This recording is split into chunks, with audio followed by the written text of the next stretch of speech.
Welcome to the DX Today podcast, where you get facts, not hype.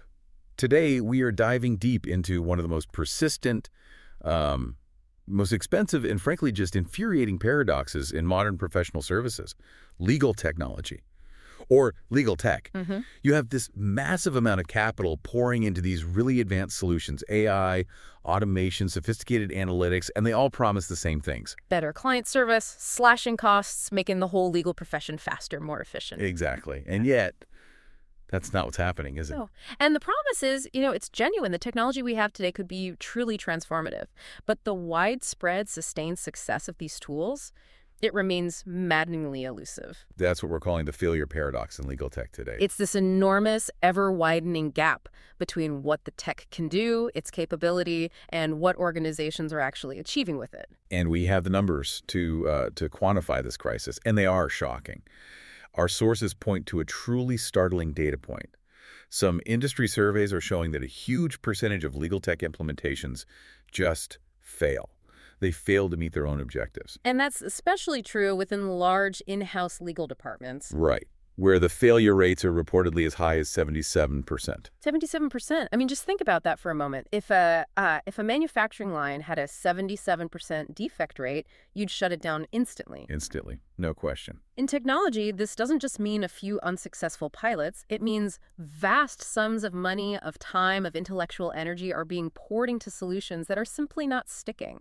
They're not delivering value on any kind of scalable, sustained basis. This level of failure, it fundamentally changes the discussion, doesn't it? It has to. We're deliberately moving past talking about software features or, processor speeds or how novel the tech is.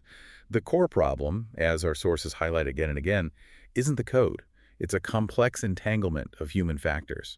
Exactly. We're talking about the sociological, the anthropological, the psychological costs of change. So our mission for this deep dive is to move beyond judging the technical specs of the tools. Right. We need to understand the true measure of success. And it's not deployment. It's not just installing the software. It's the complete, profitable, and sustained transformation of workflows. And the measurable achievement of organizational value. Yes. If we don't understand why people are actively or even subconsciously blocking adoption, we'll just keep focusing on buying better, shinier hammers. The fundamental problem is convincing people to use a hammer, any hammer, in the first place. The human element is the ultimate bottleneck. And that really starts with the culture of the legal profession itself. Let's start right there. The cultural wall.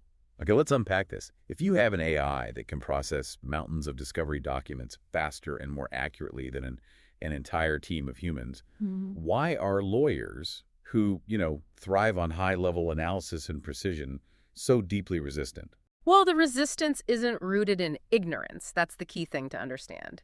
It's rooted deeply in the foundational culture of the profession. Law is conservative by its nature. Inherently conservative. It is fundamentally reliant on precedent, on predictability, on reliability. This professional culture, which is built on valuing known outcomes and, established, tested procedures. It's in direct conflict with innovation. A direct and immediate conflict with the inherent uncertainty and disruption introduced by something like AI.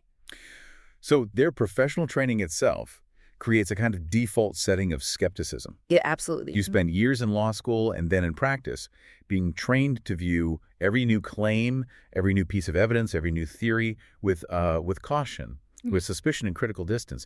You're trained to spot risk. Exactly. The training mandates risk aversion. Lawyers view the law as a discipline built upon precedent and slow, measured evolution, not rapid disruption. So when a technology vendor walks in and promises to overturn decades of established practice, that ingrained skepticism just kips right in. And it translates into some really legitimate concerns, right? We're talking about regulatory uncertainty, professional malpractice, reputational risk. And most importantly, client trust. You're not just testing a new app that might crash on your phone. You are testing something that could impact someone's freedom or their fortune or their entire future. Not to mention your own bar standing. Of course. The stakes are simply too high for casual adoption. And that profound risk aversion leads directly into something our sources call the novelty trap. Can you explain what happens when a firm falls into that? The novelty trap is when a technology adoption is basically doomed from the start. It fails because it's perceived inside the firm merely as a feature or cool novelty, something to talk about in a press release. A marketing point. Exactly. rather than an effective solution that addresses a really well-defined business problem. Firms buy technology because their competitor down the street just did, or because the vendor's presentation was impressive.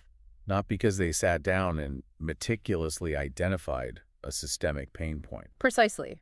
They're prioritizing the technical flash over solving real mundane problems, like the significant burden of administrative work, the filing, the reporting, the basic document triage that just bogs down every single team. It doesn't matter if you're in corporate counsel or litigation department.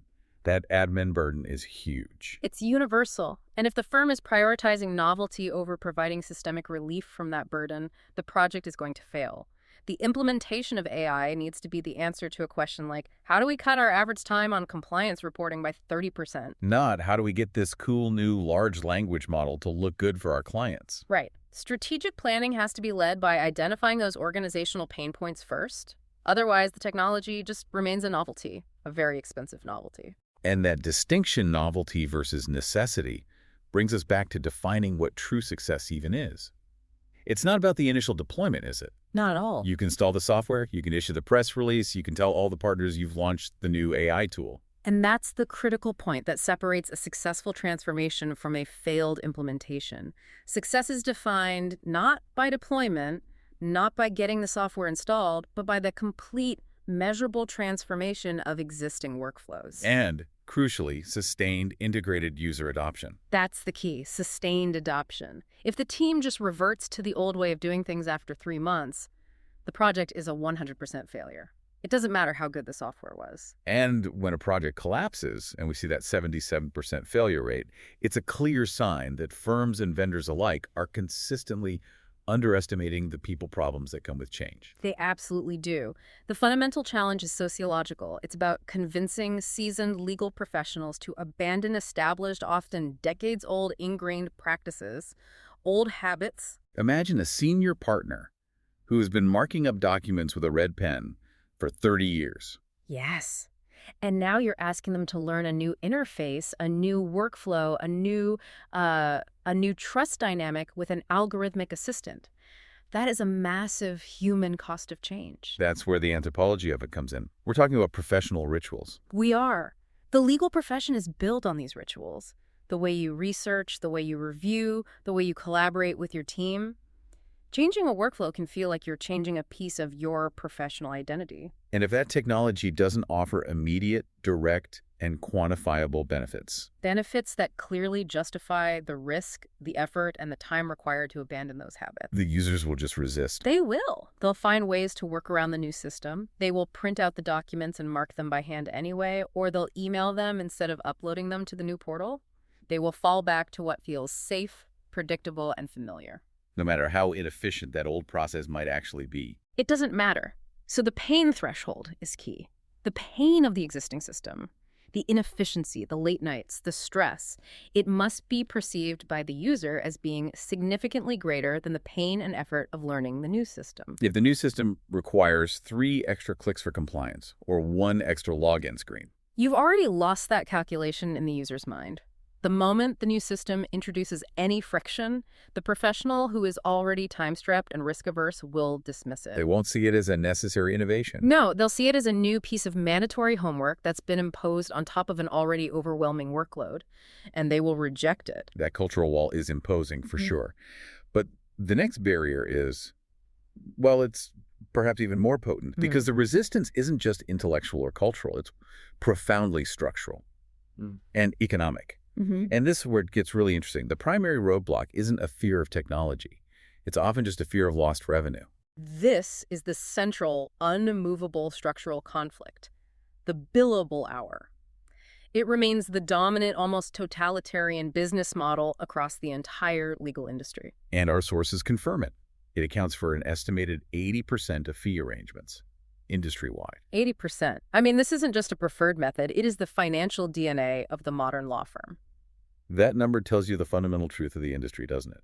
The entire financial infrastructure of the vast majority of law firms, especially the big ones, is built on maximizing inputs. Maximizing the time spent on a task, they monetize the process, not the product. And legal technology, particularly AI, promises the exact opposite. Exactly. Dramatically increased productivity, automation of routine, time-consuming tasks, streamlined workflows. All of which poses a direct and immediate existential threat to revenues and profits that are built on billing time, the inputs, rather than defining and monetizing the delivered value, the outputs. So in the billable hour model, efficiency is actively structurally penalized. Let's make this concrete. If you cut the time a junior associate spends reviewing discovery documents from, say, 40 hours down to just 4 hours using an AI-powered e-discovery tool, You have just eliminated 36 billable hours. poof, gone.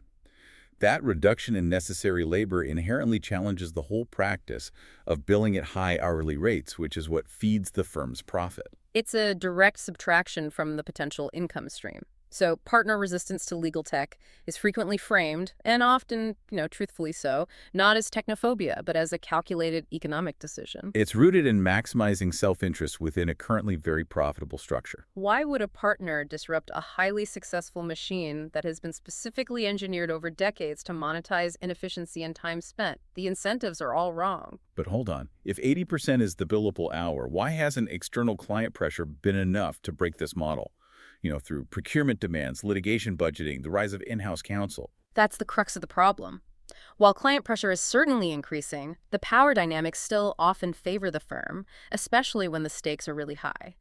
And crucially, even when firms do accept alternative fee arrangements. Which we'll talk more about later. Right. They often still track the billable hours internally. It's the core metric for staff performance evaluation, for leverage assessment. So the shadow of the billable hour persists. Even when the client isn't directly paying for it, it remains the internal metric of value. And this efficiency dilemma, it doesn't just affect the rate. It destabilizes the entire organizational structure of a traditional law firm. We're talking about that traditional, highly profitable pyramid staffing model. That pyramid structure is absolutely essential to the economic model. It is reliant on leveraging large numbers of cost-effective, typically lower-paid junior associates and paralegals. To perform high volumes of routine foundational tasks, the bulk review, the basic research, the administrative heavy lifting. Yes, and those tasks, billed out at rates far exceeding their actual salary cost, create the leverage.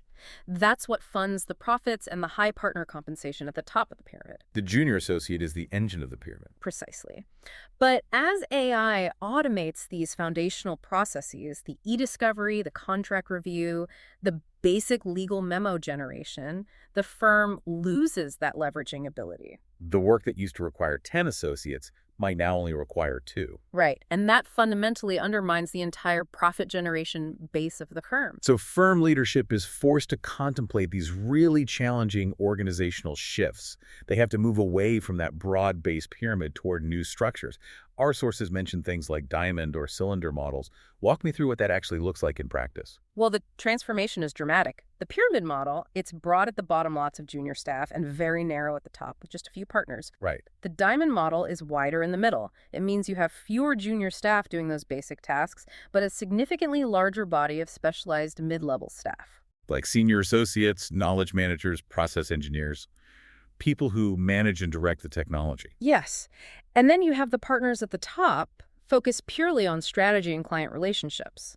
The cylinder model is even flatter, suggesting high efficiency across the board with fewer distinct staff levels. That kind of transition demands a complete reevaluation of how profits are generated, how staff is leveraged, what even defines a valuable employee anymore. It does. You suddenly have fewer foundational tasks, so the firm has to reposition its workforce to do higher value, non-automatable strategic work. And that requires different skills, different training, and a fundamentally different compensation structure. Which is incredibly difficult. It's incredibly difficult because, historically, no external factor, not client pressure, not global recessions, not regulatory changes, has had the institutional muscle necessary to really catalyze mass, voluntary change away from the billable hour. It's a recognized, structurally flawed economic model. Everyone knows it. But it persists because the internal incentives for the people who hold the power, the partners, to maintain it are simply too profitable to overcome without some profound external shock or incredible internal will. So this resistance, it's not a monolith. It looks different depending on where you sit in the organization. That's right. Whether you're a senior partner defending your leverage, A junior associate worried about your skills, or someone on the IT team just trying to manage the back end. Let's look at the specific anxieties that are driving these different roles. We have to start with partner and leadership resistance. Senior partners, especially the high-performing rainmakers who bring in the largest books of business, are often the absolute hardest to convince. Their current success, their established profit structure, Mhm.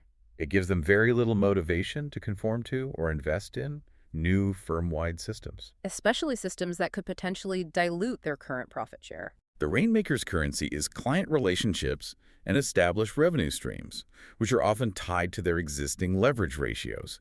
So why would they invest their own valuable time and political capital in mastering a new system that might, in the short term, cut their team's billable output? They wouldn't.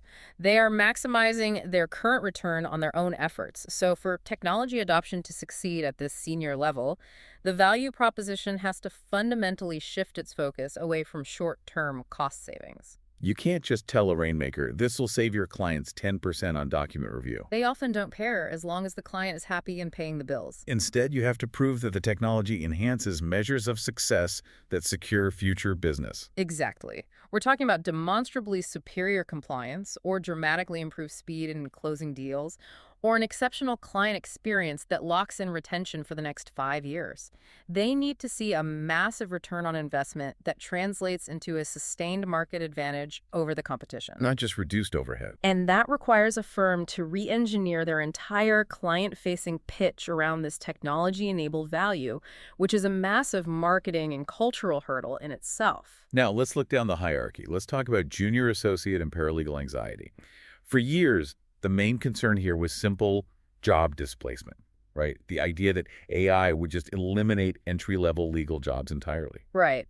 But our sources indicate that this specific concern has reportedly been declining. It's down to about 20% in 2024 from 33% just the year before in 2023. That's a fascinating decline. What do you think that suggests? Well, it suggests that the workforce is starting to see AI as more of an augmenting tool rather than a replacing one. However, a much more nuanced and perhaps more insidious anxiety is emerging in its place. Which is? The erosion of core professional skills. Tell me more about that. Yeah. I mean, traditionally, how does a junior lawyer develop critical judgment? They develop it by grappling with complexity, the automation of those foundational tasks, initial legal research, sifting through discovery, writing basic initial drafts. That is traditionally central to the learning curve for young lawyers. You learn legal analysis by manually synthesizing 200 cases. Not by clicking a button and getting a summary. Right. So if an associate is constantly relying on AI outputs without the intellectual rigor of manual interpretation, there's a real risk of reducing their ability to develop that critical legal analysis, that judgment, logical synthesis, and persuasive writing. They become masters of prompt engineering, but novices in intellectual struggle. And if those essential high-level skills, the ability to argue a nuanced point or craft a complex, multi-layered strategy, aren't developed early through that struggle and repetition, the profession risks creating a significant gap in future leadership skills. a huge gap. The ability to identify novel risk doesn't come from running a model. It comes from having failed to spot risk manually many, many times before. AI can bypass that crucial developmental struggle. Beyond the anxiety about future leadership, for legal support staff and lower-level associates, the resistance is often tied to just immediate, overwhelming cognitive load. Absolutely. When they're already burdened by high volumes of manual and administrative work, often juggling multiple client matters, tight deadlines, the perceived effort and the steep learning curve required for complex new technology can be incredibly intimidating. The choice is made in that moment of stress. It's a simple choice, isn't it? Stick with the inefficient but familiar existing system, which you know how to do even when you're under pressure. Or take on the immense, stressful task of mastering complex new technology without sufficient time or support. The added cognitive load just makes reverting to the familiar the path of least resistance every single time. And that's often compounded by the fact that the people mandating the technology, leadership, are not the ones who have to use it every single day. That's a huge disconnect. Finally, we have this significant cross-organizational stakeholder friction. Even in-house teams, who tend to adopt AI at higher rates than traditional law firms because they are inherently cost-centered. Even they struggle to get projects across the finish line and integrated across the enterprise. Why is that? It's because legal tech transformation requires securing buy-in and critically resource alignment from stakeholders outside the legal team, specifically IT and finance. And they have their own priorities. Exactly. IT is responsible for data security and infrastructure. Finance is responsible for budget and ROI. These departments often have stretched resources and competing priorities, and they don't necessarily prioritize the legal department's shiny new tool. And to address all the regulatory and ethical complexity we're about to discuss, the introduction of new internal AI committees and these multi-layered approval processes, our sources call them dramatic slowdowns. They turn innovation into a bureaucratic obstacle course. And these delays can be so extensive that they sometimes render the chosen technology outdated before it's even fully implemented. Which completely disengages those key internal stakeholders who were reluctant to allocate resources in the first place. Of course. The moment finance sees a 6-month delay, they start questioning the initial investment projections. So the legal department has to actively fight this common perception gap inside the company. Historically, the legal function is often viewed internally as a cost center and a bureaucratic roadblock that only gets involved to say no. Right, so implementing technology has to be framed and marketed internally as a strategic move, one that demonstrates mission-critical value and operational alignment with the company's broader goals, speed, compliance, reduced risk exposure. They have to prove they are a strategic partner driving efficiency, not just a pit of complexity demanding more resources. And this leads us to the final and maybe the deepest layer of resistance. We've covered the cultural skepticism, we've covered the economic disincentives, but even if the economics were perfectly sorted out, even if the billable hour vanished tomorrow. A nice thought. How do you overcome the internal human fear and the fundamental lack of trust that just permeates this profession, especially when you're dealing with proprietary client data? That fear leads us directly to what we're calling the psychological fortress. Our sources are clear. Complexity is often the ultimate enemy of adoption. We touched on the cognitive load, but let's dive deeper into this friction principle. The complexity isn't always about the software itself. It can be about the integration and the change process. So if the technology has convoluted interfaces, or it requires complex data migration, or demands unnecessary steps just to achieve regulatory compliance, it immediately heightens the perceived learning curve and those friction points. And as we said, users conduct a subconscious cognitive cost-benefit analysis. the pain of the existing manual process, the long hours, it has to be perceived as significantly greater than the pain of learning the complex new technology. The technology, no matter how powerful it is only useful if it's easier to use than the alternative. And if that initial utility isn't immediate, or if the cognitive resistance is too high, users will inevitably revert to their comfortable established methods. Which leads to underutilization and ultimately failed implementation. A tool that's 10 times more powerful but takes twice as long to master will often be rejected by a stressed workforce. It has to be simple. Solutions must prioritize simplicity, clear interfaces, and immediate utility to overcome this internal resistance. And that simplicity is essential to overcoming the trust deficits, especially when we talk about advanced generative AI. A lawyer's extreme caution, it stems from the severe ethical consequences and client impact of their work. Reliability is not a nice-to-have feature. It is a fiduciary requirement. And the hesitation persists because advanced AI is often seen as a black box. For a lawyer who needs to know exactly why a contract clause was flagged or why a conclusion about liability was reached, It's incredibly difficult to assess the explainability, the reliability, the precision of a generative AI tool. The output is fast, sure, but the audit trail is opaque. and that lack of explainability or traceability, it translates directly into a lack of professional confidence. This isn't just skepticism. It's skepticism rooted in their professional and fiduciary duty to the client. How can a lawyer ethically vouch for a document or a piece of advice if they can't audit the machine that produced it? So how do you turn those skeptics into champions? Organizations and vendors have to be relentlessly transparent. It demands a mitigation strategy that emphasizes robust data protection, detailed process logs, comprehensive demonstrations of accuracy, and offering substantial risk-free trial periods where users can test the tool on non-confidential data. You have to build confidence and mitigate that fear of the unknown through tangible, verifiable proof of reliability. You do. And if we move from the psychological fear of the unknown to the practical ethical risk, we run straight into the ethical and regulatory quagmire.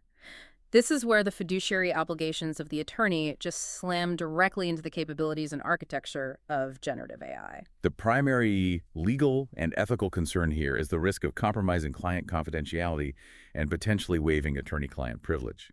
This is a profound and currently very ambiguous area of law, since privilege is often deemed waived if communications or confidential documents are voluntarily disclosed to an unnecessary third party. The critical question is, does feeding privileged information into a third-party hosted chatbot or LLM constitute disclosure to a third party? That is the massive uncertainty. If a firm uses an AI vendor, is that vendor or the model itself considered a third party?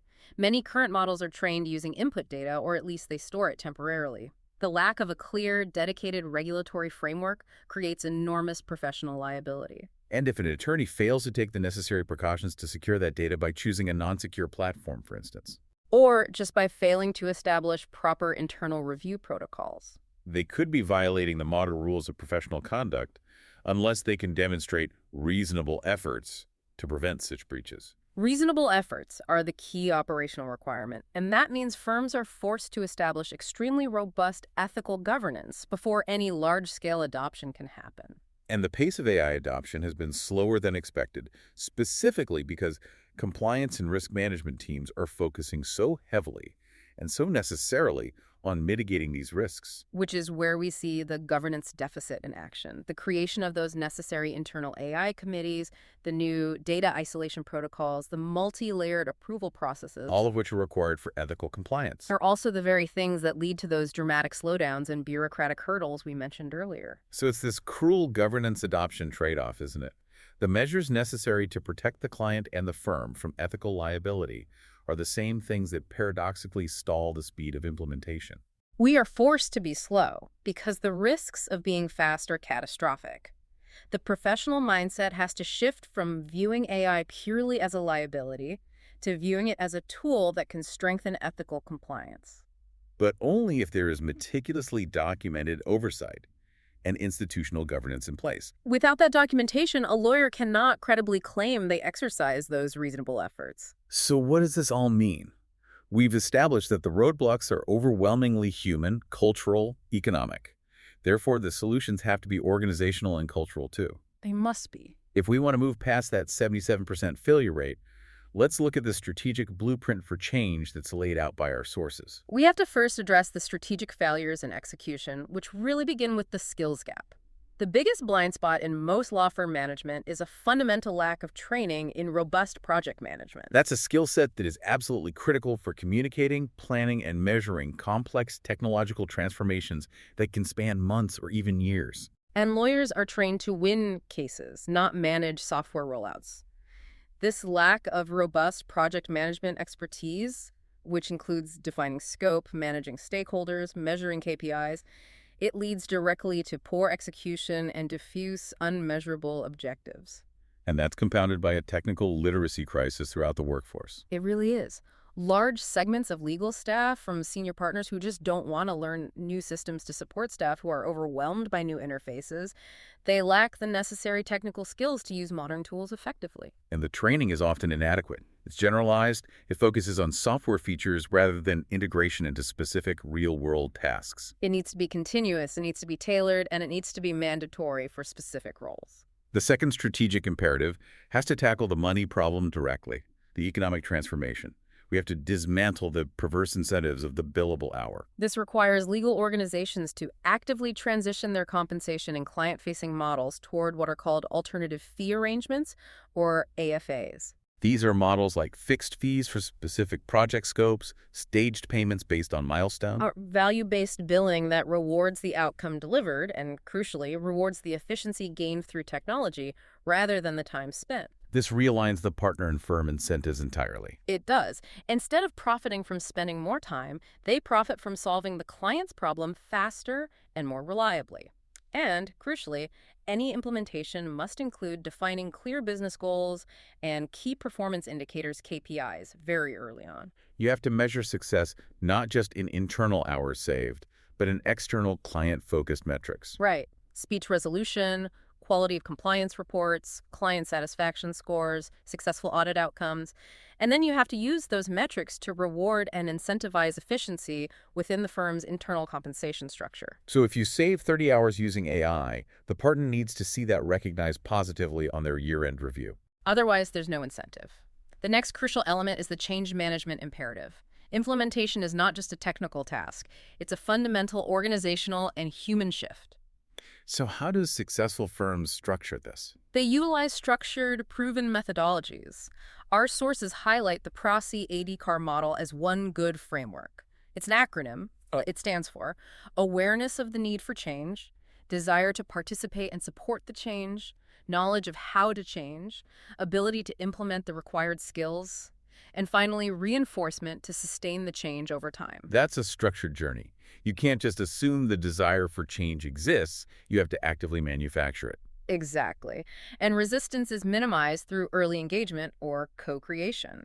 Firms must involve stakeholders, the very people whose workflows are changing, from the design process onward to address their concerns proactively. And you have to actively build anticipation and social proof. That's key. Social proof means using internal champions. Right. Identifying internal technology champions, respected associates, paralegals, or even mid-level partners who embrace the tool, and then running pilot programs in low-risk areas. Seeing a peer succeed with a new tool provides far more reassurance and builds that desire much faster than a mandate from the C-suite. It mitigates the fear by showing the benefit in a context they already trust. And moving to the workforce itself, we have to talk about cultivating the AI-ready lawyer, which means fundamentally rethinking the entire training pipeline.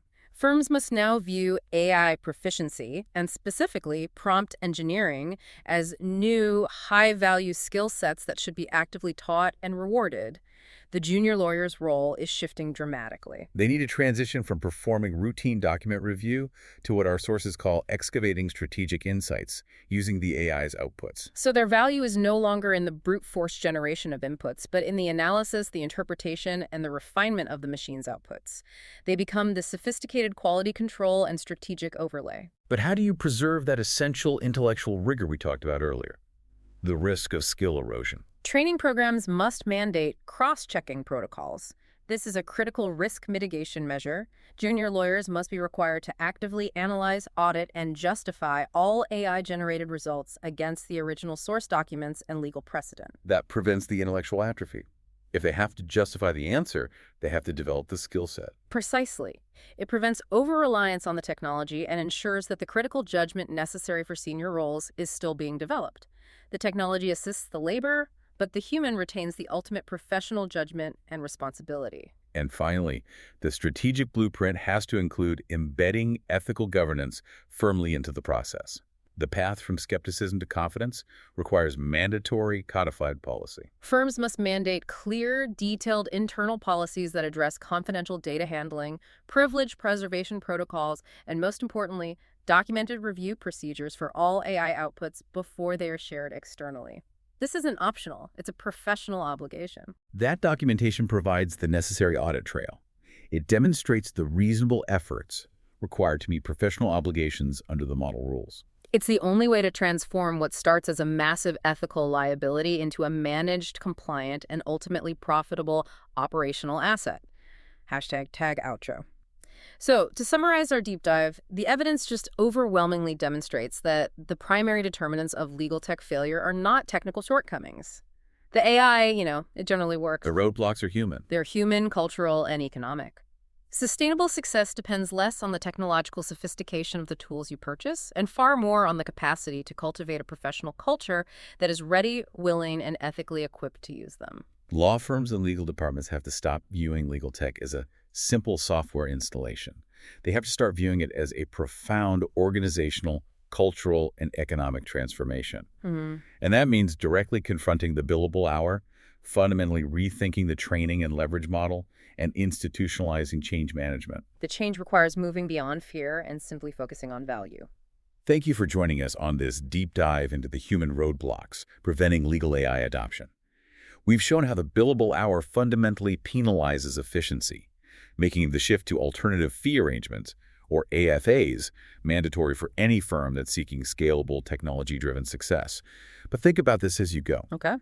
If firms successfully transition to AFAs and the industry starts measuring value, the quality, and speed of the outcome rather than time, what unintended new cultural resistances might emerge when trying to quantify or measure the value of creative, novel legal strategy? That's something far less quantifiable than time spent on routine tasks. That's a great question. We may solve the efficiency problem only to create a new, deeper challenge around monetizing ingenuity. Something to mull over until next time. For the deep dive, I'm your host. We'll see you next time.